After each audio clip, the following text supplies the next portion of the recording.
कानी बहू। किशोरी लाल जी के बेटे राघव की शादी की बात जगह जगह चल रही थी, लेकिन किशोरी लाल जी को कोई लड़की पसंद ही नहीं आती थी। और उसकी एक ही वजह थी, किशोरी लाल जी का लालची होना।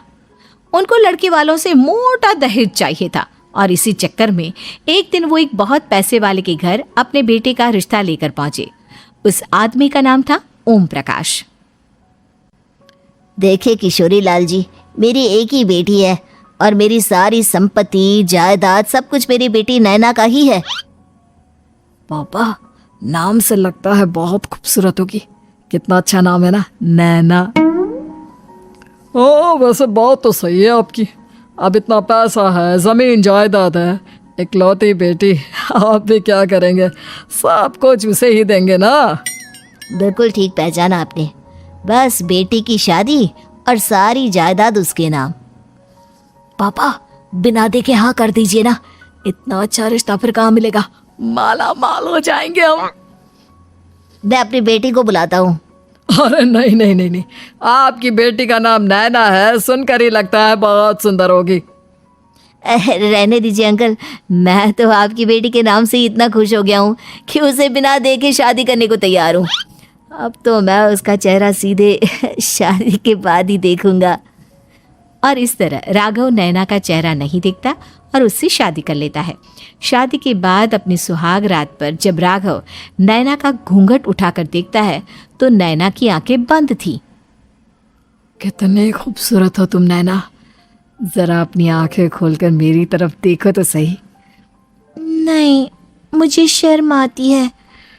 अरे मैंने तुम्हें शादी से पहले भी नहीं देखा, और अब अगर तुम आंखें खोलकर मुझे देखोगी भी नहीं तो मुझे अच्छा कैसे लगेगा? इससे पहले कि नैना अपनी आंखें खोलकर राघव की तरफ देखती, अचानक से लाइट चली गई और राघव नैना को पूरी तरह से देख भी नहीं पाया। अगली सुबह नैना राघव के लिए नाश्ता बनाकर लेकर आई। अरे ये क्या, आधा पराठा सेका हुआ है और आधा बिल्कुल कच्चा। ये तुमने क्या किया नैना? बहू, तुमने क्या आधा पराठा तवे से नीचे लटका कर रखा था, जो आधा सिका है और आधा कच्चा? मुझे जितना दिखेगा उतना ही तो सीखूंगी ना पापा जी। जहाँ जहाँ मुझे नजर आ रहा था वहाँ मैंने सीख लिया, जहाँ जहाँ नहीं दिखा वहाँ कच्चा रह गया होगा। इसका क्या मतलब है? ये कैसा मजाक कर रही है तुम? अरे बहू, तुमने इतना लंबा घूंघट क्यों लगाया हुआ है? देखो, हमारे घर में बहुओं को बेटी की तरह रखा जाता है, और फिर तुम तो इतना सारा माल लेकर आई हो। देखो, ये घूंघट डालकर रखने की कोई ज़रूरत नहीं है।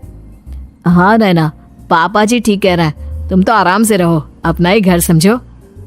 नैना अचानक से अपना घूंघट उठा लेती है।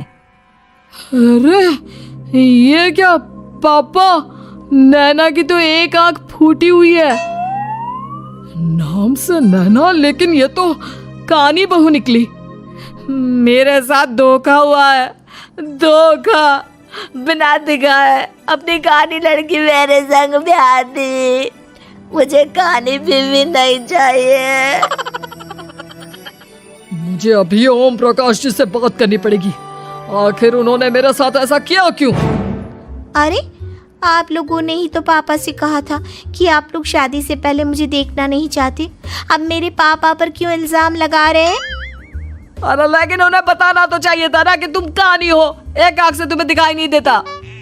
किशोरी लाल और राघव नाराज होकर ओम प्रकाश को अपने घर बुलाते हैं। पापा जी, ये आपने क्या किया? शादी से पहले बताया क्यों नहीं कि नैना की आंखों में परेशानी है? अरे आप ही ने तो लड़की देखने से मना कर दिया था। और लेकिन आप बता तो सकते थे। आपको तो हमारी बेटी की प्रॉपर्टी चाहिए थी, वो भी पूरी की पूरी। अब क्या हुआ अगर उसे आधा दिखाई देता है? प्रॉपर्टी तो आपको पूरी मिल गई ना। अरे ये क्या बात हुई? मेरी शादी प्रॉपर्टी से नहीं, आपकी बेटी से हुई है। अब ये तो पहले सोचना चाहिए था। तब तो मेरी प्रॉपर्टी देखकर तुम्हारी जुबान लप लपा रही थी। लेकिन मैं कानी लड़की को अपनी बीवी बनाकर नहीं रख सकता। पापा कुछ करिए ना आप। हाँ करता हूँ। देखिए ओम प्रकाश जी, आप हमारे साथ ऐसा नहीं कर सकते।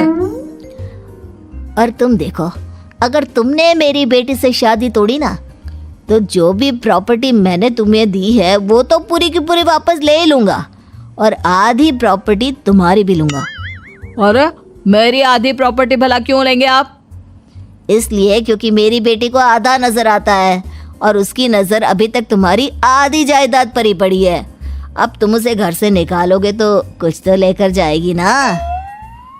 और अगर हम आपकी बेटी को अपने घर की बहू बनाकर रखे तो? तो तुम्हारी पूरी प्रॉपर्टी तुम्हारी ही रहेगी, और जो मैंने तुम्हें दिया है ना, उसमें से बस मैं आधा लेकर जाऊंगा।